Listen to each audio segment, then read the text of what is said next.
でね、今日作った寄せ植えをご紹介します。ここ今日作ったんです。こうやって寄せ植え置けるように。これね、昔うちにあったパソコン用のデスクなんですけど、これを外に出しちゃってね、意外と置く場所はいい感じだったんだけどさ、とにかく変な棚もあるけど、ちゃんと置けるようになりましたね。ありがた山ですね。今日はね、こういう感じの寄せ植え12個作りました。いかがでしょう。パッと見て葉っぱが多いなって思うんじゃないかと思うんですけれども、今日は、栄養系のコリウスっていうのを買ってきたんです。こういうのね、こういうの全部に入れました。だから今日は栄養系コリウス縛りです。こういうのにも入ってる、全部入れました。こうやってここね、この黄色っぽいのが栄養系コリウスで、この栄養系コリウスが私すごく気になって、今日ね2ケース買ってきちゃったんです。で実はね、もう出来上がって、これからもうおしまい、私はもうおしまいにして、うちの中に入るんですけれども、最後にこうやって全部撮影して、それを私の YouTube の動画の冒頭に持ってこようというね、そういうことをね、企みましてね、そのお花がちゃんと置ける場所を作ろうと思って、前後になってるでしょ。後ろにはちょっとね、ほら、かさ増ししてんの。棚板2段置いて、もうこういうね、やっつけ仕事のね、DIY じゃないけど、こう間に合わせっていうのは私得意ですからね。棚板あるじゃんと思ってね、2個重ねて、ちょっと高さが出る。本当言えばレンガ1個分ぐらい上がった方が見やすいと思うんだけど、おいおい改善していこうと思います。じゃあね、これから動画の後ろにはこれ一つずつね、こっから順番に作ったんですよ。こうやって作ってって、こうやって6個作って、そして次にこうやって6個作って、作った順番に置いてあります。これが最後に作ったのね。なのでチャプターとかもつけますから、動画公開した後に、チャプターってつけられるんですね。何時何分の時に何個目の寄せ植え作ってますみたいなチャプターをつけられますのでね、それも参考にして、ちょっとこのお花気になるっていうののところに飛んでいってもらえればいいんじゃないかなと思います。いろいろ私も工夫して見やすいようにね作っていってますので、何かご意見があったらお知らせください。歌うなとかね、そういうのはちょっとやめておきます。ほら、この葉っぱも買ったの。可愛いでしょ、紫。動画の中にもでも説明してます。でブーゲンビリアも最後の1個こっそり使いました。今日は久しぶりに、鴻巣の市場に行ってきました。それでね、これはコリウス、栄養系のコリウスなんですけれども、吉田ガーデンっていうところで作ってるね、コリウスフリルコロッチャ、ラベルがついてないんですけども、ほら明らかにフリルでしょ。これも栄養系のコリウスなんだけど、ほら葉っぱが違うでしょ。このフリフリ、切れ込みが強いっていうかね。でこのコリウスをこの頃見かけるようになって欲しいなと思ってたの。それで私買ったんです。そしたら間違えて2ケース買っちゃった。違う生産者さんのね、買ったのに買っちゃった。そういうこともありますよ。どれだけ欲しかったかね。このコリウスは例えばさ、その長くなってるところを切ったりすると、それを刺しとくとね、また出てきますから、シソッパのようにね大きく育つの、コリウスって。で例えば3株ぐらい植えてちょっと大きな鉢に植えとくと、もうコリウスだけのカラーリーフの寄せ植えができるっていうぐらい成長が早くて、で形を整えるためにピンチをたくさんしましょうっていう植物なんです。自然に生えてくる子孫とかもさ、すごい大きな、もうそれこそ1メートルぐらいに育つでしょ。あれとまあ親戚ですからね。カラーリーフで、お花も咲きますけれども、お花はそんなに大したことない、葉っぱを観賞するっていう植物です。で今日はね、このフリルコロッチャ、これは忘れないようにつけとこう。フリルコロッチャをね、全部に入れようかなと思うぐらい気に入ったから、それで2ケースあるからね。もう一つの方はまたちょっと葉っぱの色が違ってね、オレンジみたいなのも入っててね、素晴らしい。そしてね、私カラーリーフがどうしても欲しい、ね、仕入れでカラーリーフが欲しいといつも思っているんです。それでよし買うぞと思って、このストロビランテス、素敵でしょ。これをね買ったんですよ、とうとう。そしたらこれもね、間違えて2ケース買ってた。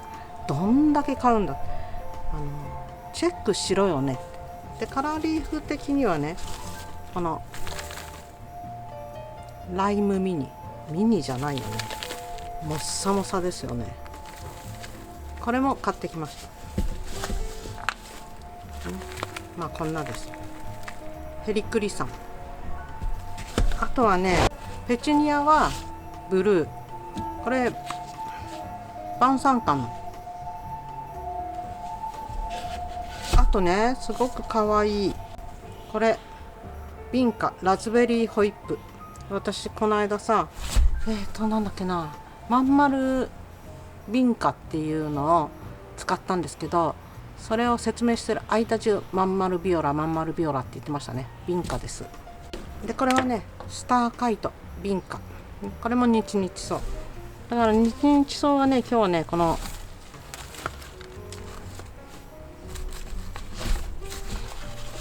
あとこれはホワイトレッドアイとかっていうやつなんだけど、これね、1ケース買ったつもりが、誰も買わなくなってくると、よし 2ケースまとめて投げ売りだみたいになるんですね。それで私2ケースになったらもう買わないことにしてんだけど、気づかずにね、押してしまって、これもこの白の目ありのビンカも2ケース買いました。ちょっとよろしくない傾向ですが、まあ年相応に悲しいことにキレッキレじゃなくなってきてるってことですね。それでね、これ12個買ってきました。ビオラデコ7号っていうやつなんだけど、8号も12個買ってきた。で今日たくさん作りたいから、なんでかっていうとさ、ブースに物がないの。雨降ってるともう追いかけっこです。売れた出したっていう感じになるのでね、しょうがないの。雨の日は作れないというと、もう空っぽになっちゃう。売れ残ったのが1個残ってますけど、でそれを補充するのにね、たくさん出しとこうと思って。で今日12個出して、明日12個出して24個入ってたらさ、ちょっと売れ残ったりなんかしてさ、少しはブースに品物が残るんじゃないかと、そういう考えです。でどうしようかな。でもこのコリウスを入れるとしたらハッスンのがいいかもしれないね。これがハッスンです。同じなんだけど、模様はね、こっちの方が3センチ大きい。でこれだとほら、このコリウスがちょっと高いから、ちっちゃい入れ物に背の高いのを入れると不格好になるんですね。これでいけるか。ほら、これだと高いの。でもこのセンターの背の高いのを使わなくて、こっちを使えばいけるかも。やっぱり小さいので、苗4つぐらいでどんどん作ります。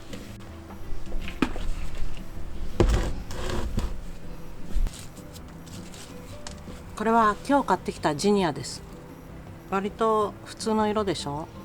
こういうのがさ、この色いいんじゃないかと思うんですが、やっぱりちょっと背高いね。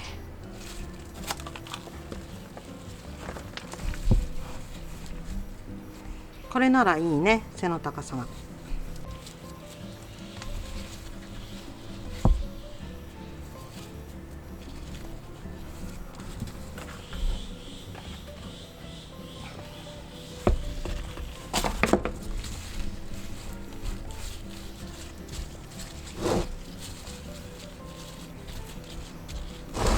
どうでしょう。もうね、蚊取り線香がないといられないんです。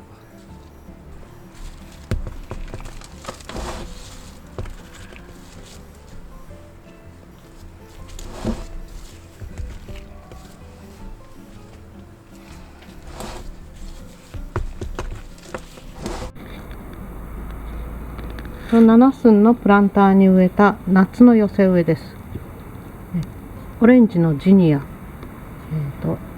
これがコリウスのフリルコロッチャ、そしてビンカ、日々草、それからヘリクリサムのライムミニです。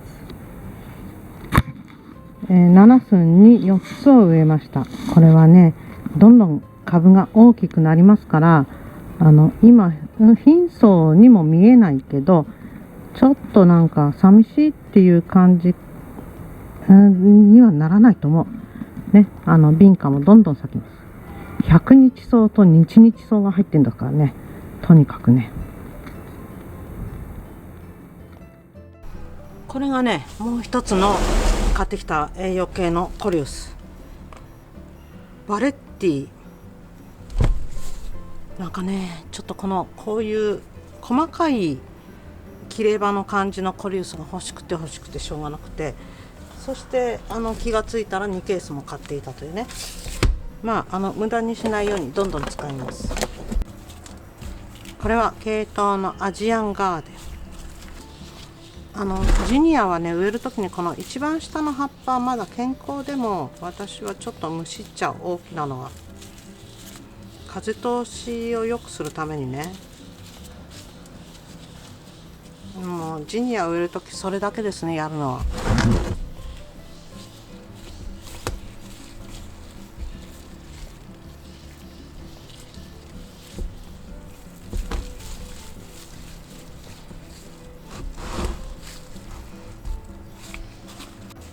このバレッティ入れてみましょうか。黄色いジニアにね、合うかな。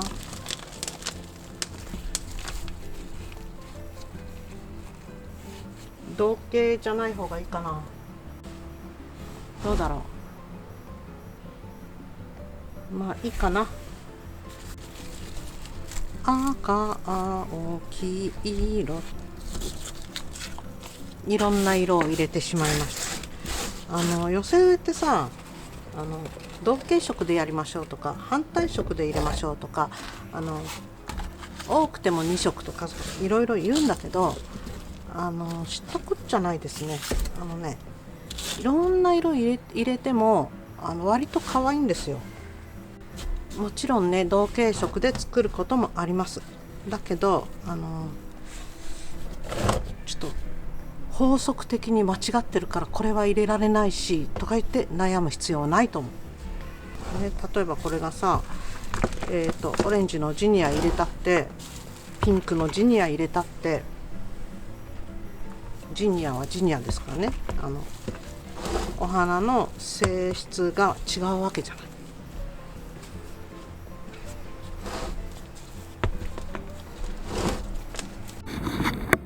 これはね、ちょっといろんなピンクと青と黄色が入ってるのでね、落ち着かないかもしれないけど、アジアンガーデンジニア、これがM&B フローラの、コリウスのバレッティライモンダという品種名。色の名前がライモンダだと思います。それから晩餐感ね。晩餐感もフリルの、八重咲きペチュニアなんだけど、ピンクとかさ、いろいろ使いましたが、とうとうこの色を買ってきました。ラベル3つ入ってます。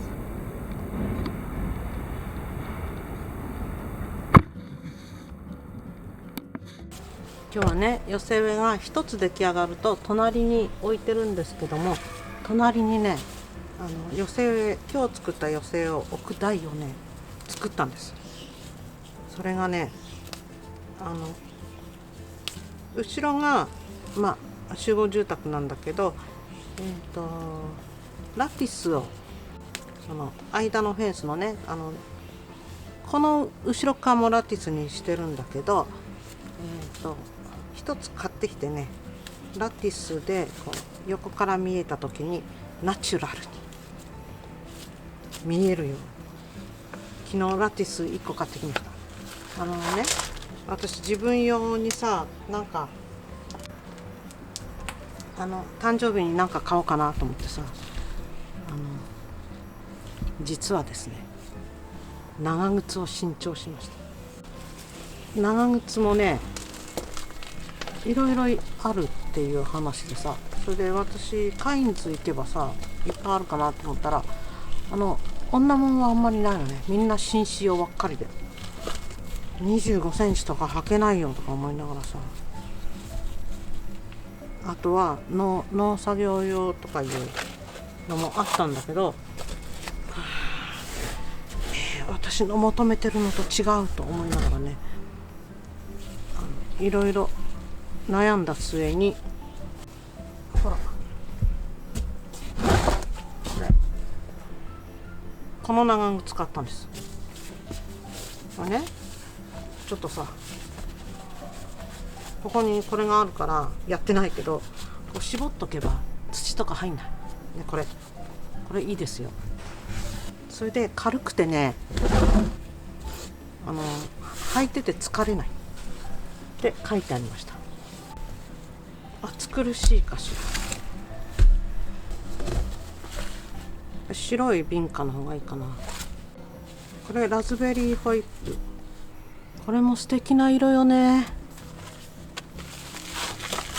これいいなと思ってね買ったの。ラズベリーホイップと言います。手前はもういいや、君に任せる。これはコピアバコパですね。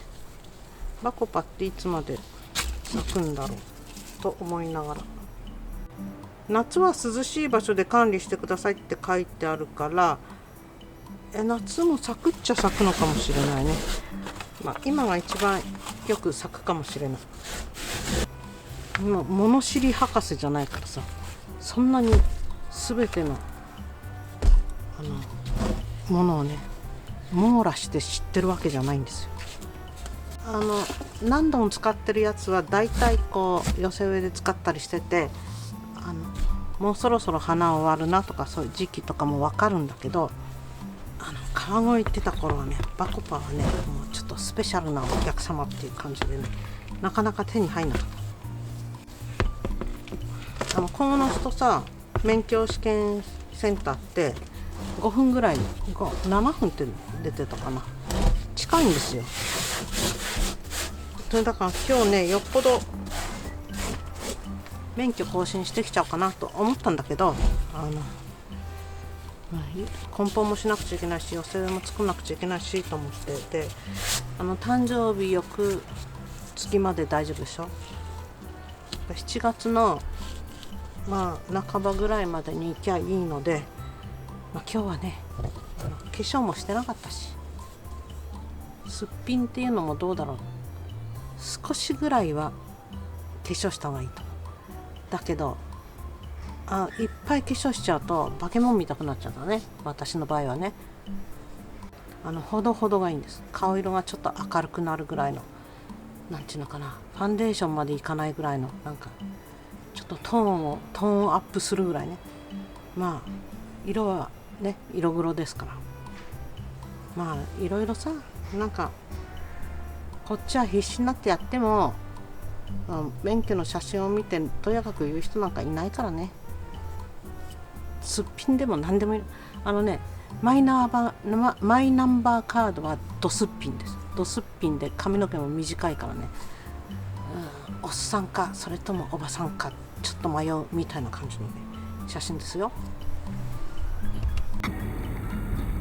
これはね、ピンクのペンタス、コリウスの、これはフリルコロッチャ、そしてビンカラズベリーホイップです。この縁取りが可愛いよね。ラズベリーホイップ、そして、コピア、花が大きくカラフルなパコパですって書いてあるけど、まあカラフルって言ってもこれは白だけどね、ピンクとかもあります。いかがでしょうか。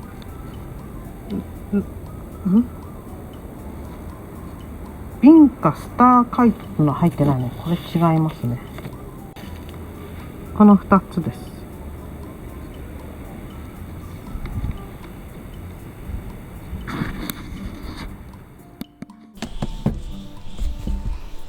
これはケイトウの、赤いやつなんだっけ、スマートルック。このもしゃもしゃ系も入れちゃう。ちょっと背高いね。でも赤だと目立たないね。候補が3つあります。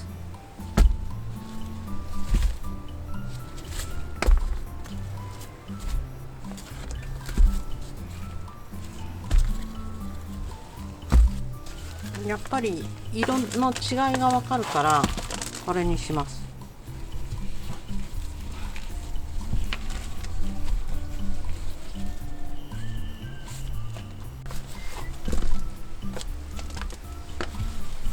これはペンタスだけどちょっと小さいね。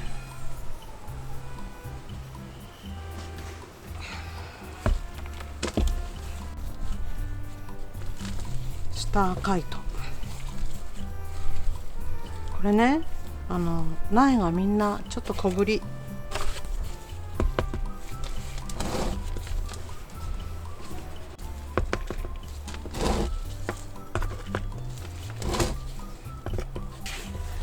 やっぱり夏苗でも、ものすごくね大きいのもあるんですよ。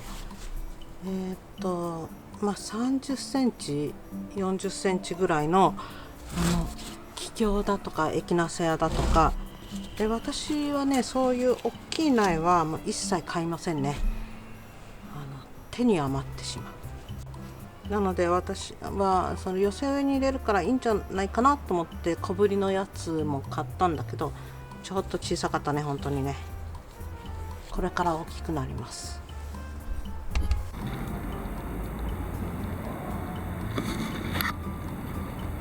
系統のスマートルックペンタス、これは苗がちっちゃい。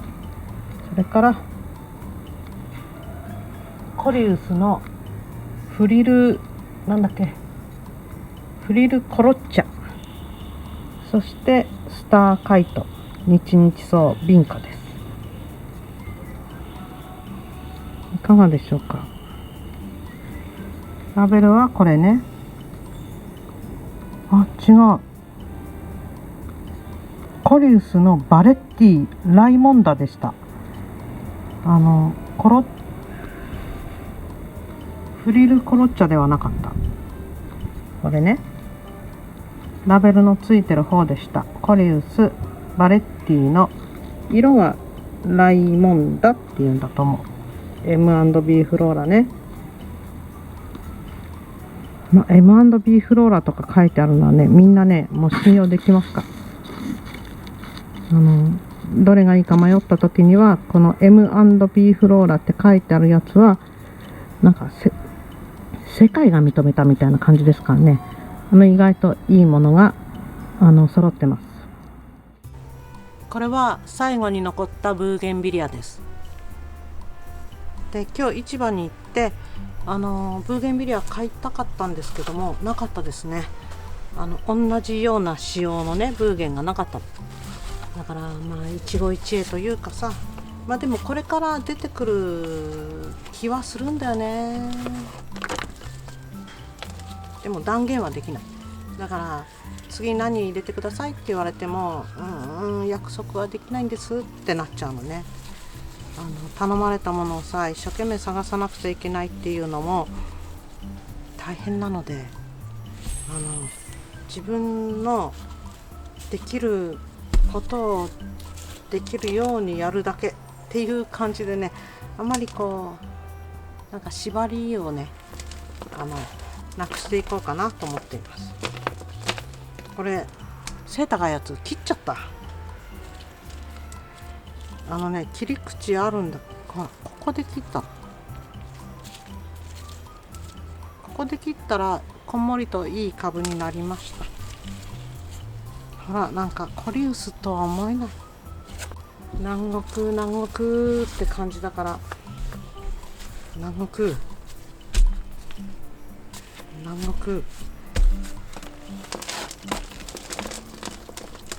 夏花火のこの赤の方がブーゲンに合うような気がする。素敵。こういうねこういう高さが揃う感じが私好きなんです。みんな好きだと思うけど、一人だけちょっと背が高いとかさ、目がうろうろと動いちゃうでしょ、上行ったり下行ったり。巨大な作品とかだと背が高くてもいいんですけど、これは7寸ですから、うちでも小さい方。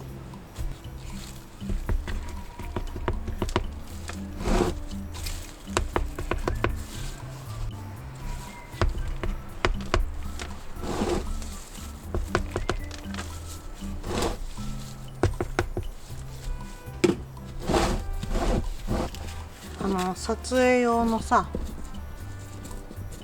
ブースっていうか置き場を作ったって言ったんですけども、うちにあったさパソコン用の、机、私が今は巨大な机にねダイニングテーブルみたいにして使ってるんですけども、それはねカフェ板を5枚こう剥ぎ合わせてボンドでつけたの。カフェ板とカフェ板をボンドで合体。それを5万円にして、だからものすごい広いの。もう何センチあんのっていう、8人掛け、こっちとこっちお誕生日席、こっちとこっちに1人ずつ座って3人座れる巨大なカフェ板の机を使ってるんですけど、その前に使ってたリサイクルショップで買ったパソコン用のデスクで、そこそこ結構高かったので捨てるのもったいないしなと思って置いといたのね。お外に出てきていただきました。足はスチールだから割と朽ちないと思うんだよね。まあでもリサイクルショップで買ったやつで私が家の中で仕事をして、そして外に出してで何回も使えば元は取れるんじゃないかと。往生してくださいとね、壊れちゃったらそういうことにいたします。とこれはブーゲンビリア、これがストロビランテス、日々草ね、ビカのスターカイト。これがコリウスバレッティのカラボスという、カラボスだってカラボスっていうのかな、もう発音はわかんないよね。これとこれが紫の、これがビンカね。このストロビランテスっていうのはほら暑さに強い、寄せ植えにもって書いてある。あなたはもってこいです。いかがでしょうか。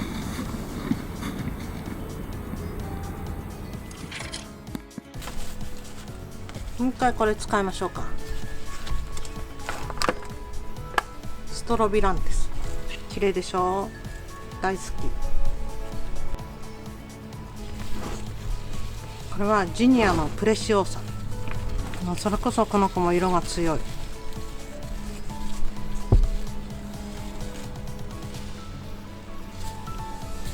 もうこんな色が強いんだからコリウス入れることもないんだけど、今日はコリウス入れましょうっていう日にするからね、入れます。そういうね、大人の都合で入ることもある。これはなんだっけ、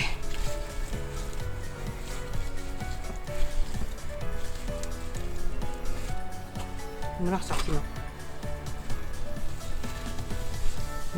の雪、姫の雪、なんだっけこれ、アゲラタン。私ね、テレビって全部録画して録画を見てるんですよ。だからそのリアルタイムで見ないのね。でリアルタイムで見たのはこの間サッカー見たね、珍しく26日日本戦。なんかそれはさ、サッカーの後の時間帯におばちゃんと私の母の美容室が入ってたから、なんかこれ終わったらだなと思いながら見てた。それで珍しくねちゃんと見たんです。サッカーってさ、野球とかその相撲とかね、私の見るスポーツって、あとはフィギュアスケートとか、もうそうフィギュアスケートとかも本当にあんまり見なくなった。どのぐらいでまで見てたんだろうな。羽生結弦と、あとアメリカの、中国系のさ、すっごい4回転ジャンプのすごい人いたじゃない、なんとかちゃん。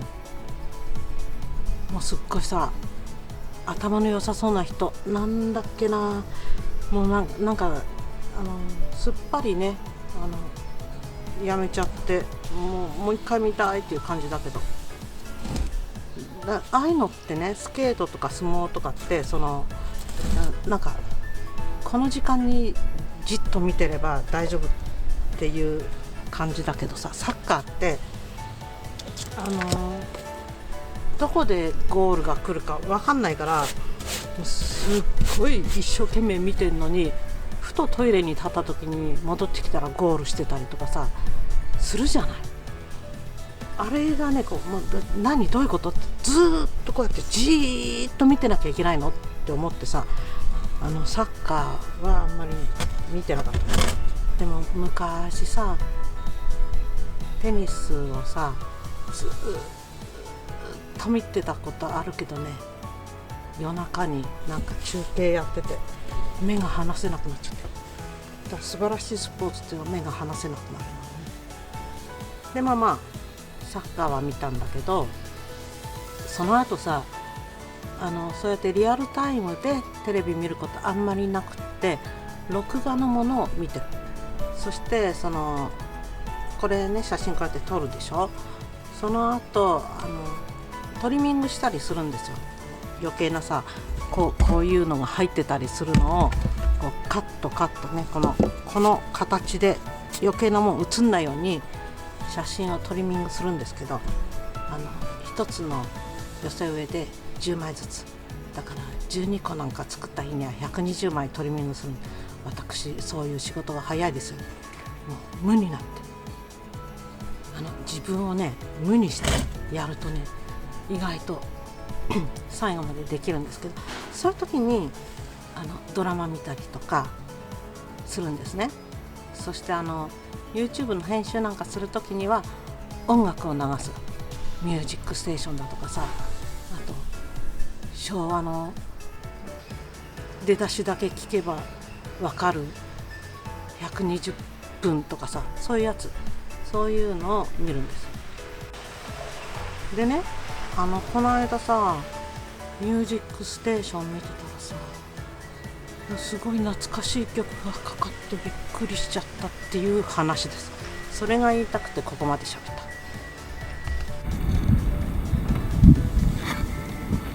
これがストロビランテスでジニアのプレシオーサ。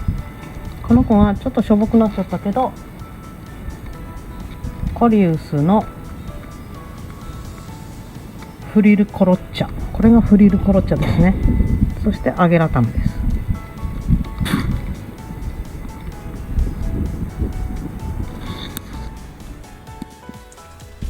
折り返しです。7個目。これはルドベキア。もう今日さ、12個作る気満々ですから。でね、これ7個目なんで折り返しね。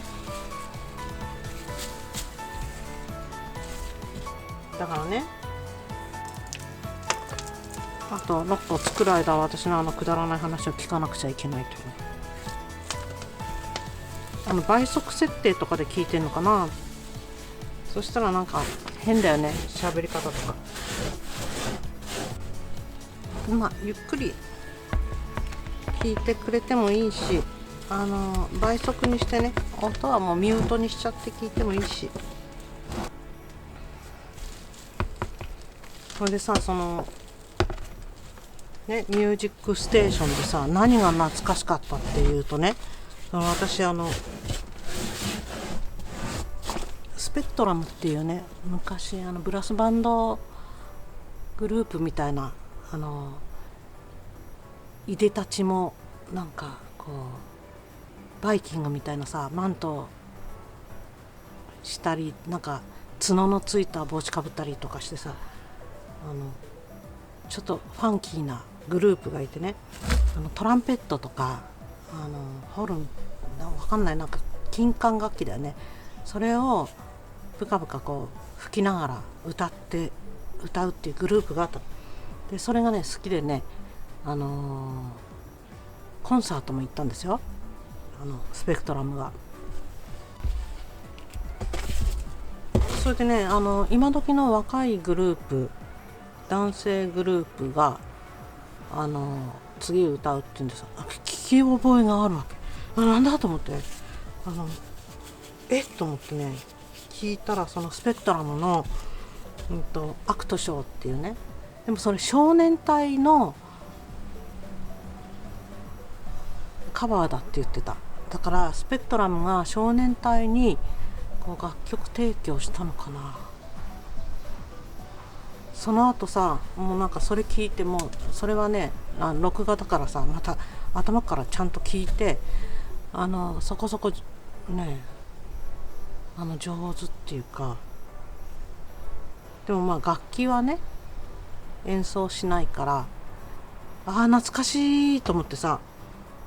で動画を探してね YouTube 見に行って、そしたらさ、そのねスペクトラムの動画がさ あって、アクトショーも見たし、その新田さんっていうのとさ、西君っていうのがそのボーカル2ボーカルな、西君っていうのは男の子っぽい若い子なんだけど、当時ね。それで新田さんっていうのはもう超絶ファルセットボイスでさ、それをさ私レコード買ってたからずいぶん聞いたんだよね。それをね改めて聞いてね、うわ懐かしいと思って。そしたら今そのアクトショーがさ頭の中ぐるぐるですから。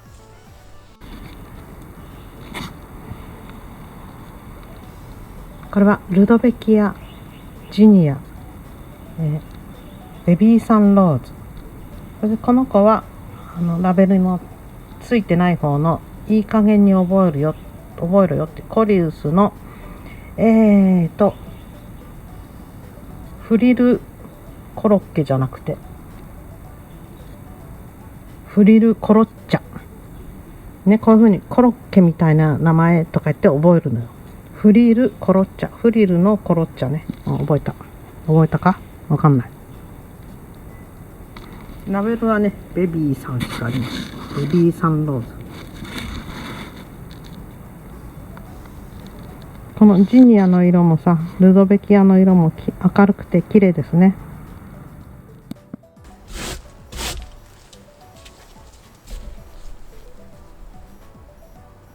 これはルドベキアです。さっきルドベキアのピンクかわいい、ルドベキじゃんジニアのピンクかわいかった、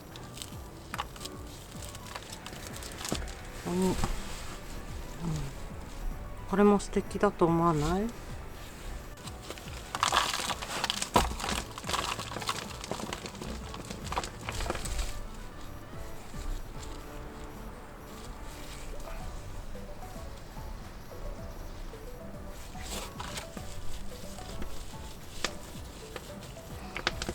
この間さ、ジーザス・クライスト・スーパースターを見直した時もそうだったんだけど、あれ40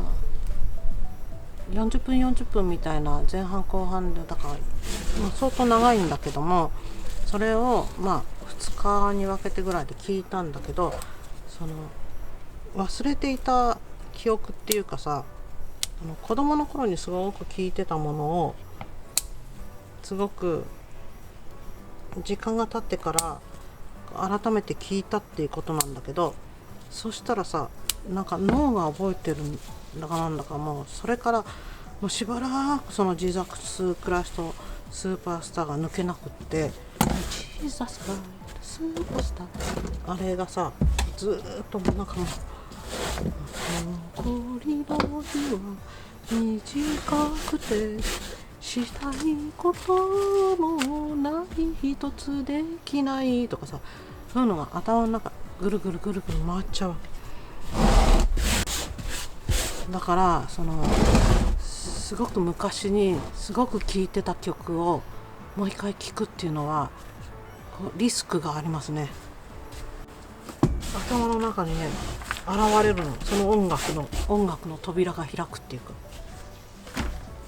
だからそのアクトショーっていうんだ、アクショー軽い気持ちで with me アクショー分かっべり、その手が答えるボケ、その手が答える眩しい、みんなはいつでもだし誰でも愛が欲しいよとかいう歌、素早くきつくやばく熱く、明日が今その時恐れず愛することさ、なんかねすごくファンキーなんですよ。それをね聞いちゃったんで、またぐるぐるぐるぐる、もうそのさ、このアクトショーって言うんだけどさ、アクショーって聞こえるからアクショーってなっちゃうんだけど、そのアクトショーばっかりじゃなくて、そのスペクトラムをさもう一回いろんなの次々現れるでしょ、一回聞くと。で次々聴いちゃったりしてね、なんか変な曲多いんですよ。みーちゃん Going to the 保育園とかさ、トマト一発とかさ、そんなのなんだけど、みんなそれぞれいい歌なの。それをねなんかしばらくぼんやりと YouTube で音楽ずーっと聴いてました。だから今私の頭の中のねこのぐらいにねこうスペクトラムのね歌がうわーってずーっと鳴ってるんです。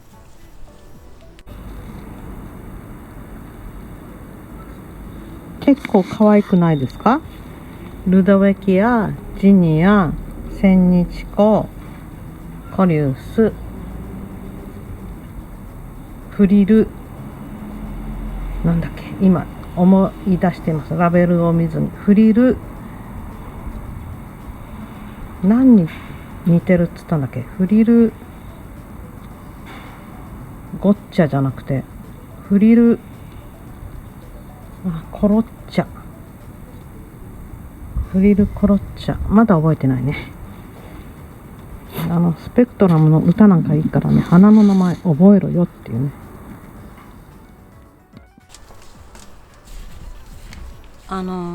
コリウスを入れるっていうことでさ、コリウスって葉っぱじゃない？だから葉っぱを入れるのを控えてたんですけど、このジニアの細かい方、名前はもう私覚えることができないということが分かった。分かんない。ジニアのなんとか、もうなんとか分かんない、出てこない。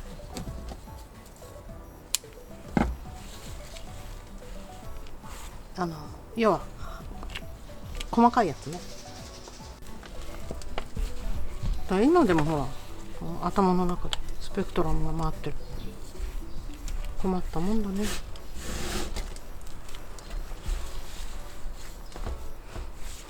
これは4種類入れましたが、4個入れましたよっていう感じのさ、佇まいですね。それはなぜかっていうと、まずこの子がこじんまりしてる。皆さんたちと一緒にこう仲良くしないわよっていうさ、ここで一つキュッとなってるでしょ。でこの子が若い。でこれもなんかパランパランとしてるけど、切るに切れない感じ。切るとね、まあいっか、このぐらい。なんかいまいちだったかしら。ジュニアがさっきまでは大輪だったでしょ。でこの黄色の細かいやつがやっぱり役不足なのかもしれない。ビッグに入ってます。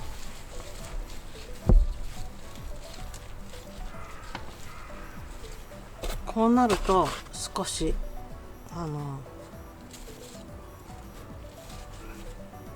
まとまりが出てきた感じするね。これにします。これはね1000円で売ってるんですけれども、花のさ値段を考慮せずに4株植えているんですね、私は。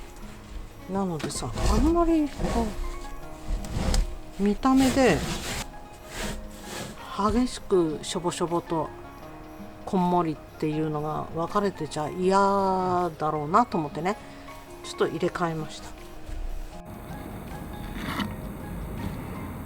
これは唐辛子のカリコ、そしてジニア、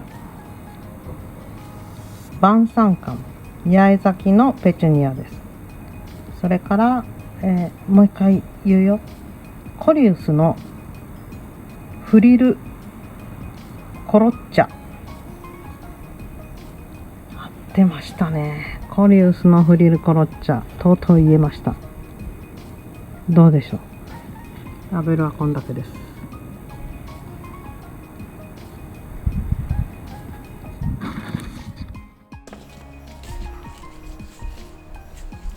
さっきの組み合わせさ、唐辛子とこのジニアが結構良かった気がす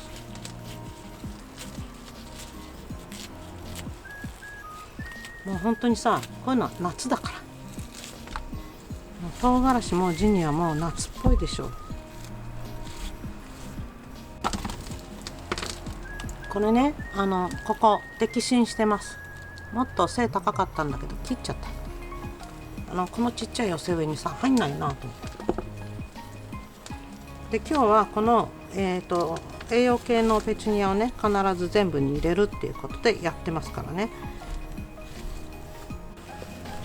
唐辛子の手前に葉っぱになろうがなんだろうが、とにかくコリウスは入れる。もうね、私ハッピーバースデーをね歌ってからさ、こうやって歌えば歌うほど登録者数が減るというね。寄せ植えとかってね、それで検索してきてるのにさ、歌なんか聞きたかねえやってい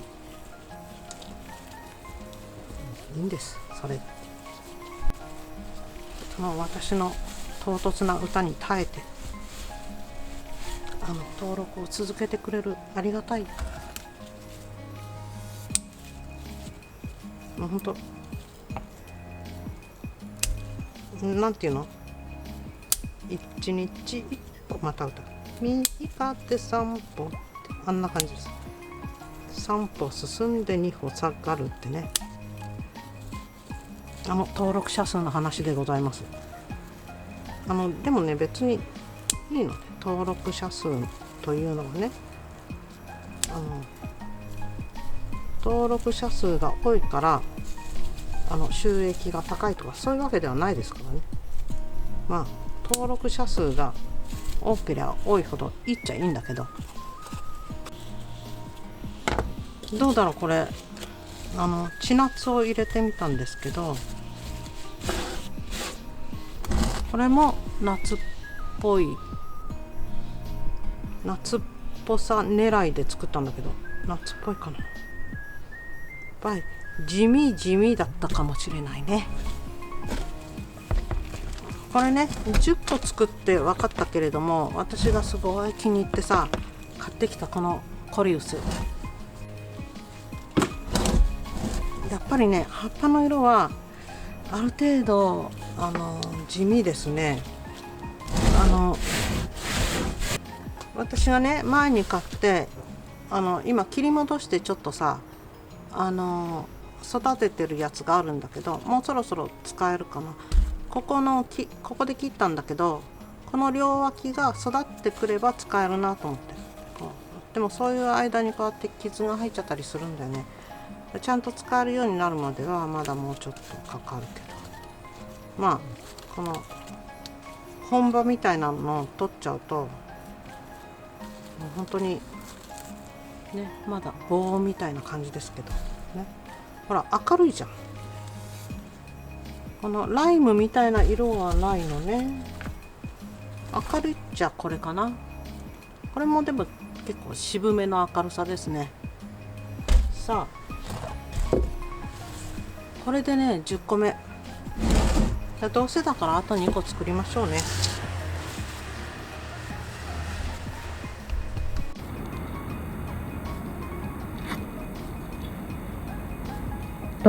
これが五色唐辛子、それからジニア、そして千日紅、チナツパープル、コリウス、フリルコロッチャ、言えましたね。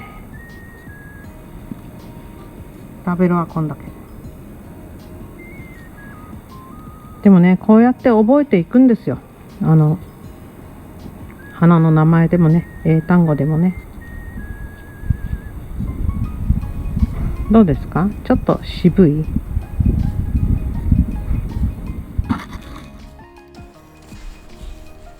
これがジニア、八重咲きのジニアですね。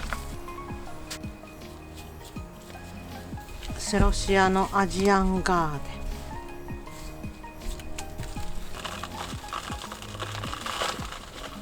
これもね頭少し切りました。で伸びてきたらやっぱり摘心って言ってその成長点をプツッと止めちゃってください。そうするとねそれより大きくならないから。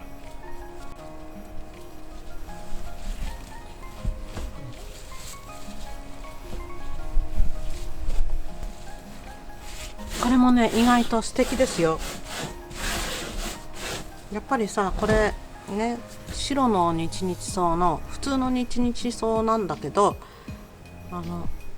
白いお花って綺麗ですね。白い日々草でハンギング作ってもいいかなと思ってねぼんやりこう買ってきたんですけど、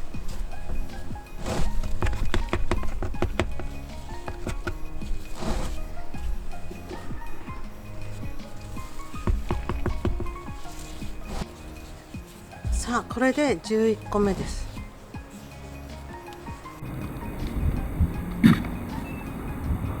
白い日々草がね綺麗ですね。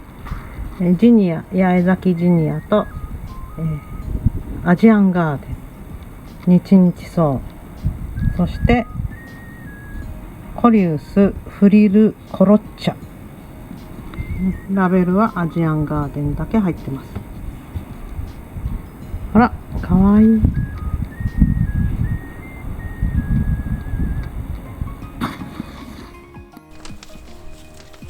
これね最後の1個なんですよ。ちょっとおしゃれに作りたいんだけど、私今日さ日々草のタトゥーが買えなかったんだな。欲しかったんだけど、でもね16ケース買ってきたのかな。この頃10、16ケースぐらいは買いますね。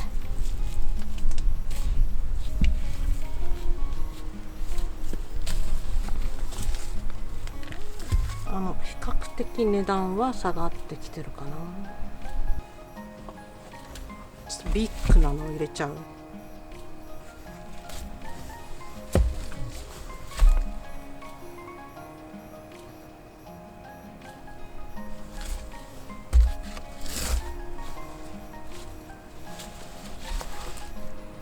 この赤とこの赤が似ちゃうからまん丸瓶か。お花がさ少ないのよね、このまん丸瓶か。今だけだと思うんだけど、だからね嫌なの。これも可愛いんだけどお花が少ないでしょ。ということはもうしょうがない。君に後ろに来てもらおうね。コリウス手前ばっかりじゃなくたっていいんだから、別に自分に納得させて。そしてもう最後だから手前をねよく考えて作ります。何する？メインは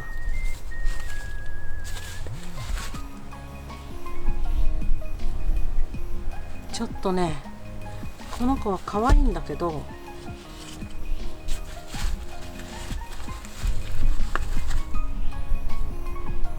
地味っちゃ地味な。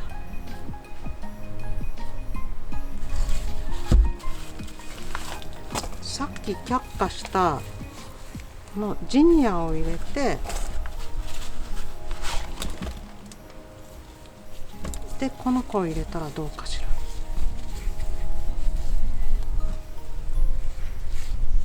まあ悪かないね。素敵っていう感じでもないんだけど悪くもない。お花の仕入れもさ、咲きすぎててもダメだし、伸びすぎて満開っていうのもダメだし、かといってひょろひょろのしょぼいのもダメだし、花のつき加減とかねすごい悩みます。で車に乗るさ数も決まってるでしょ。6、2、12、13、14、15、16、17、まあマックス17、本当は19乗るんだけど10席も使えば。だけどそうするとバッグを置く場所もなくなっちゃうでしょ。だから手前10席には置かないようにしてる。そうするとマックスで17ケース。でもね買ってしまえばねいろいろとね積み方はあるんですよ。段ボールに入れて重ねたりとかね、そこまでして仕入れるほどの店構えでもないのでね。何しろ一人でやってるんで。だってこれでさ、今日は12作ったでしょ。で全部に4つ入れたんだから 12×4 は何？ C2 が8、C1 が4、C2 が8、C1 が4。48個しか使ってないっていうこと？4×12 でしょ。2子が8、陰子が4、44人48。だから2ケース1日で2ケースで40、48だ。ジャスト2ケース使ったってことですね。だからもう店頭販売で無人販売で売れなきゃさ、在庫ができるばっかりっていうのは今は分かりましたね。12個作っても48しか減らないんだ。わあ、びっくり。じゃあ今度5個ずつ入れるとか、そういう作り方しないとダメってことですね。わかりました。了解です。じゃあこれでね、おしまいにします。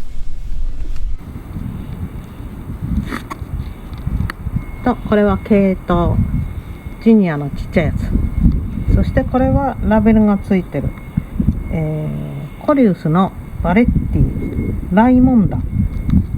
わけわかんないね。バレッティライモンダ。そしてこれがアジアンガーデンね。それから晩餐館のラベルです。晩餐館ですね。さあ今日は4つずつ入れて、器